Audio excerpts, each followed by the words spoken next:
Welcome to the Egg Whisperer Show, a program exclusively designed to promote reproductive health awareness and discuss fertility preservation options. Here is your host, the Harvard-educated fertility specialist, Dr. Amy.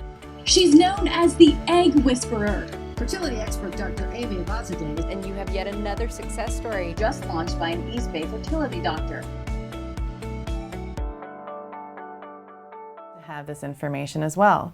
Egg freezing is basically IVF without the F.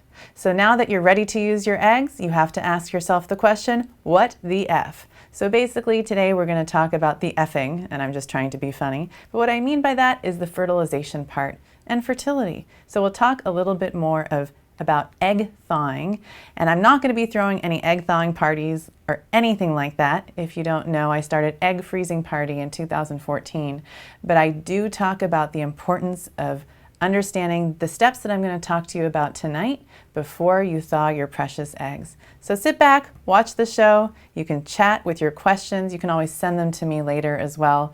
Email at eggwhisper.com. So step one is basically, where are your eggs? Where are they located? And where are they going to go from here? So if you froze your eggs maybe 5 to 6 years ago, perhaps they're in long-term storage. And before you bring them back to the lab, make sure they're prepared to have them and receive them. See if they need a media kit. So a media kit isn't something from TV, it's actually fluid used to thaw your eggs. So that's usually ordered in advance of them accepting your eggs. So before they thaw your eggs, they need to have that kit. So you can be a part of the process by asking these questions. Is everything ready for my eggs to be thawed? And a really good lab will obviously take care of this step for you, but it isn't a bad idea to always look out for yourself, because you'll hear me say this over and over and over tonight.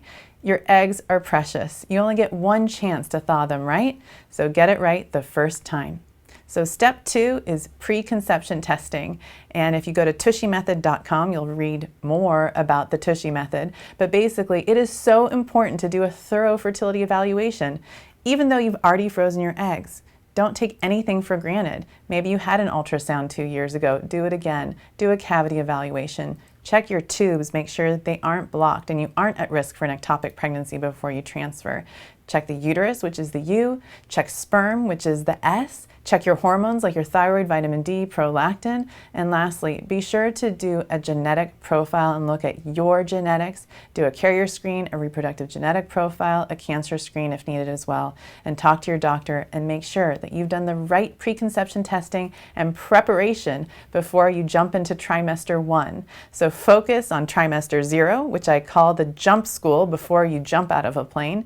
Most Americans spend more time thinking about vacation than preparing for a pregnancy. But if you've frozen your eggs, you're not one of those people. You've obviously thought about your fertility. You've thought about your fertility so much that you went through a pretty involved process called egg freezing. So before you thaw, go through these 8 steps that I'm going to review with you tonight. So the next step is sperm, sperm, sperm. So if you're a fertility patient, you know all too well all the tests, the blood draws, the hormones, the probes, the biopsies, the surgery that you went through to have your eggs frozen. Now that they're frozen and you're going to thaw them, you don't want to learn that the sperm should have gone through a sperm fitness challenge beforehand. That's not the day. Once your eggs are thawed, you don't want surprises. So do the same advanced sperm test that you did on yourself. Look at DNA fragmentation. If you're older now that you're ready to use your frozen eggs, maybe the sperm sources or the sperm donor or your partner is older as well. Are they smoking? Are they drinking? Are they on the pizza and beer diet? Do they need a, literally, sperm fitness challenge? I love this picture. It was from a men's health magazine that I was interviewed for. So again, sperm, sperm, and then more sperm. I can't stop enforcing that enough, because I've heard so many stories of women who have thawed their eggs and then found out the sperm just wasn't strong enough. And if they had known, they would have waited. So don't find out the hard way. So step 4 is infectious disease labs. It's just part of the routine stuff. We do it for everyone. The infectious disease labs need to be within 2 years of your embryo transfer. Every state is different, so ask your doctor. So don't be surprised if they want to check your HIV again. We're not concerned that you have a sexually transmitted infection or disease at all. We just have a very simple checklist that we need to go through. So step 5, and this is one of the things that I talk to every single one of my patients about, and that's implantation testing. So you're probably wondering, why do I have a picture of a party on the screen? Well, think of it as your evite for your embryo transfer. When you get an evite or an invitation to a party, you get a time to show up. Well, what if the time that your embryo is supposed to show up is different than the time that you showed up for? Well, if you're too early or too late, all the tables and chairs could be not put out or have been already taken out of the party room. And so when your embryo is ready to show up, you want to know that they're ready to sit at that table and party for 9 months. So that's the kind of testing that I do. I literally would get a report, and that's called the ERA test. And that report will tell me how many hours of progesterone a patient needs to be on before the embryo transfer.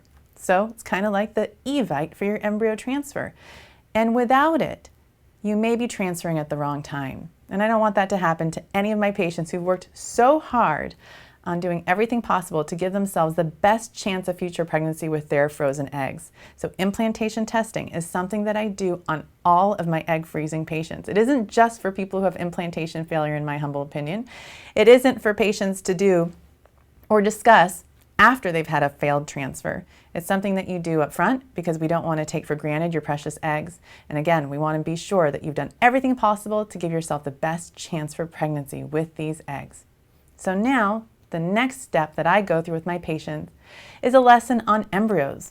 What does a fertilized egg look like? What does a day 3 embryo look like? What does a blastocyst look like? And the reason why it's important to know those things and to know how it would look, for example, on a calendar, is because the next question we ask is, are we going to do genetic testing? Do you want to find out if an embryo has a balanced set of chromosomes or not? And the reason why I call this the crystal ball is because some people think it's a crystal ball. And you can see here that it's kind of murky. And it's important for people to know that doing genetic testing is just about chromosomes. So that's why it's important to do carrier screening, to see if you and the sperm source have shared genetic mutations that we have to do more advanced testing on the embryos. Without that, you wouldn't know. And some people think that when you say genetic testing, it means you know everything about the embryo. And we're not there yet. We don't know how tall your child's going to be. We don't know the eye color, the IQ. None of those things. We can't look at traits or designer babies or create designer babies. All we can do is know that you're going to have a higher chance of pregnancy and a lower chance of miscarriage. And even a genetically tested embryo may still have, at most, a 75 to 80% chance of implanting, because nothing is guaranteed and nothing is 100% when it comes to human biology and thawing your precious eggs. So, step 8 is fresh or frozen. So when you go through genetic testing and your doctor has talked to you about what the embryos look like, the next option that you're going to have is to either take hormones for a couple weeks and then overlap with progesterone. You guys, this is live. So I'm having some dry throat from talking so much today. So I'm going to take a swig of water. So when it comes to fresh or frozen, your doctor is going to review what that means.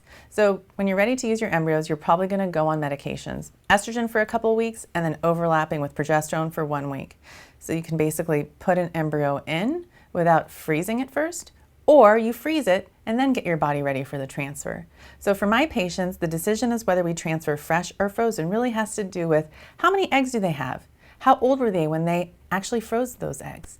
What is the viability going to be when they come out of the thaw? Should we be prepared for doing a fresh transfer? Because what if the embryos just aren't strong enough? What if I feel like they just aren't strong enough to make it through a biopsy, a freeze, and then a thaw? Well, I don't want to be in a position where I didn't give my patient their very best chance for pregnancy. And so sometimes I say, look, let's just be prepared for a transfer. And if the embryos are super strong, great, we'll do genetic testing. And sometimes you can even transfer without freezing the embryo first. So talk to your doctor about what that means, because it means different things for different people, depending again on your age, the strength of the eggs, and the information that you get from the egg freeze report is invaluable. So when I do an egg freeze for a patient, I always tell them what I think their egg viability is like. I tell them what the physical characteristics are of the eggs that the embryologist reported to us. Were they granulated? Were they vacuolated? Did they look grainy or dark? Did they look really good? I mean, those are the things that you want to know. Because if you found out when you thawed the eggs that they actually didn't look as good in the beginning, you might feel pretty disappointed that you didn't have a chance to do another egg freeze. So ask yourself this question: how many kids do I want? Do I have enough embryos for my future family? And even if you're using your frozen eggs, maybe there's still a chance for you to go through another IVF cycle or egg freeze if needed. And the last thing that I talk to my patients about is, should you thaw all your eggs and put all your eggs in one basket, so to speak? So let's say you have 20 frozen eggs.